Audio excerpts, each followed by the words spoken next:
Sabar dan syukur adalah dua sifat yang sangat penting dalam Islam. Berikut adalah beberapa manfaat sabar dan syukur dalam Islam. Manfaat sabar 1. Mendapatkan pahala. Sabar dapat mendapatkan pahala yang besar dari Allah Subhanahu Wa Taala. 2. Meningkatkan kualitas hidup. Sabar dapat meningkatkan kualitas hidup dengan membuat seseorang lebih tenang dan damai. 3. Mengurangi stres. Sabar dapat mengurangi stres dan kecemasan. 4. Meningkatkan kesabaran. Sabar dapat meningkatkan kesabaran dan kemampuan untuk menghadapi kesulitan.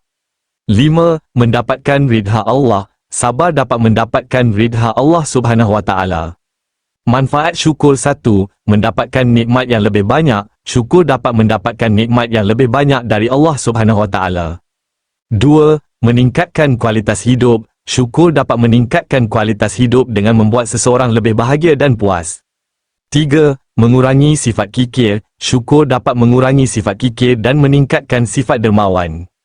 4. Meningkatkan kesadaran. Syukur dapat meningkatkan kesadaran akan nikmat yang telah diberikan oleh Allah Subhanahu Wa Taala. 5. Mendapatkan ridha Allah. Syukur dapat mendapatkan ridha Allah Subhanahu Wa Taala. Dalil sabar dan syukur 1.